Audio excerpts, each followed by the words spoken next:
Hey, what's up everybody? How's it going?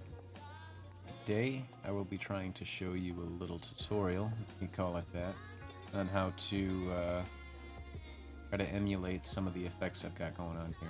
I've been having a lot of people ask me on exactly how I managed to do the 3D transform, like the perspective manipulation here on the screen, as well as the events behind me and even the logo up above me there. It's really not hard, and it's not exactly hidden knowledge, but with all the cool bells and whistles available in OBS, it's easy to overlook.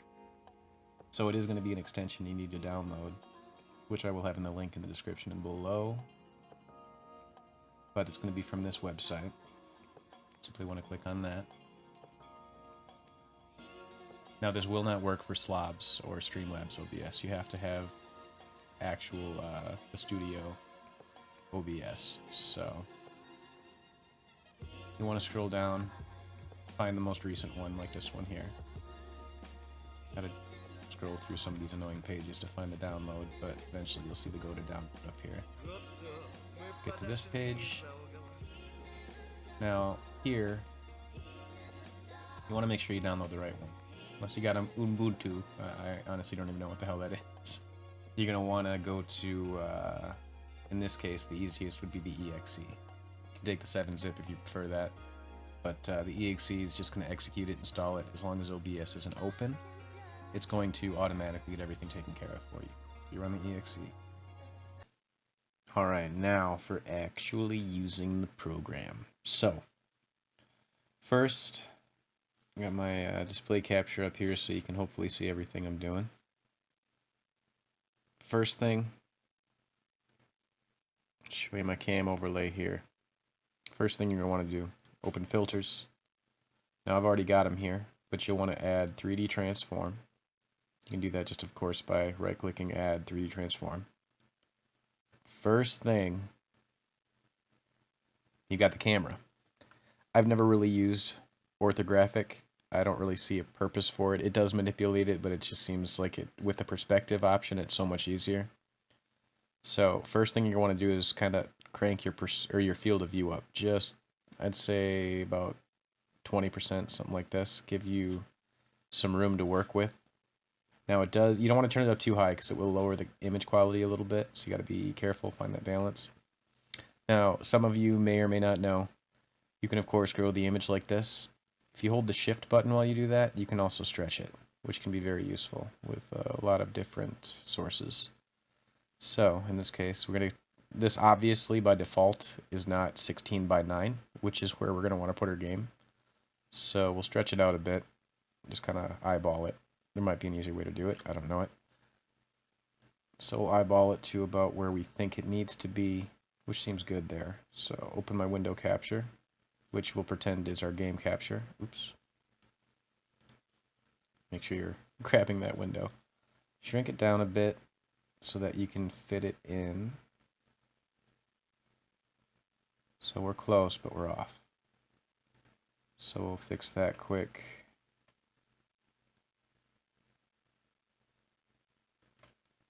It's a little difficult when it's big enough to be off the screen. Let's try that. So that looks pretty close.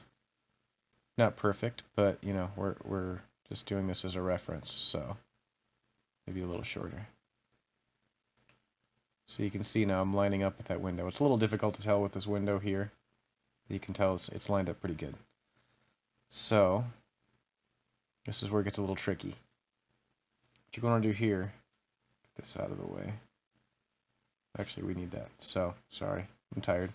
So, we've got our yaw, which is going to be, again, primarily the one we're using. You can also see that I've flipped this image over to kind of fit on this side of the screen. You can do that, of course, by right-clicking it, going to Transform, and then flip horizontal or vertical if you prefer that. In this case, we need horizontal. So the yaw, I'm going to turn enough that it gives me that 3D perspective here. So we'll move it over so it's actually on the screen.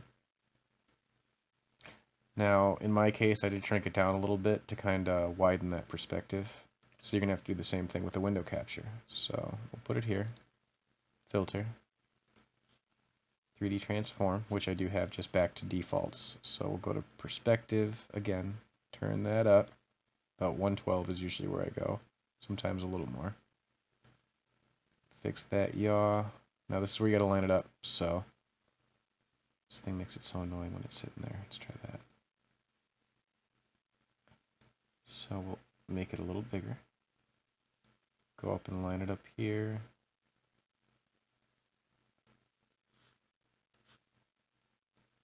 A little bigger, a little bigger. Now I'm holding shift here to kind of make it easier to manipulate.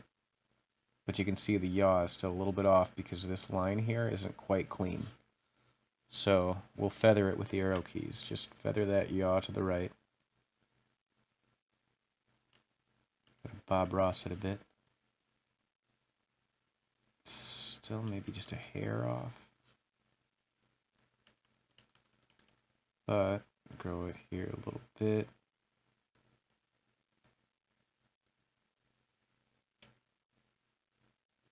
That's just about perfect. And it really is just as simple as that, but simple you take with a grain of salt because it's going to take a lot of tweaking to get it just right. You'll look at it and be like, it looks a little off. Go back, mess with the yaw. Now, the shear is useful if you need it to tilt up or down. So like if you're looking down at the screen or looking up at it, you're going to want to mess with the shears a little bit. Put that back to 0 for now. Now, the other thing that I changed, which I've had some people ask about, a good example being, hang on here, first we'll do this. The color correction. So we turn that on, and it's pretty straightforward. Gamma turns the gamma down. Matter of fact, we're going to use this as a cam overlay. It doesn't really help on that, so hold up. Cam overlay, filters, color correction. Now you turn it down. You can see that the gamma obviously just turns the brightness down, turns it up. Contrast is pretty similar. Flips the colors like that, inverts them. Now, what's useful, especially if you have a color coding to go by, like say if you have specific colors on your stream that you want to match, and this source that you're using doesn't quite match it, you can fix that using the hue shift. You want to turn the saturation up enough that it actually pops. But you can get pretty much any color scheme you want. Now, even if you settle on something, and it's like you got this cool green, but you don't like the purple, you can use the color grading to actually fix that. Now, in this case, we'll try lowering the blue. Well, that's the opposite. Hang on. Green left.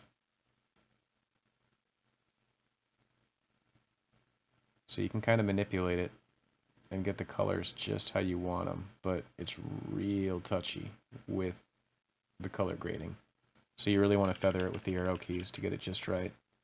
You can play around with the colors, especially if you know what colors mix into what, because I wasn't paying attention in art class when we learned that. You could probably really make use of this and make some really cool color schemes. But between color correction and color grading, you can pretty much manipulate any source color-wise that you want to match your needs. And then with 3D Transform, of course, you can get these cool effects.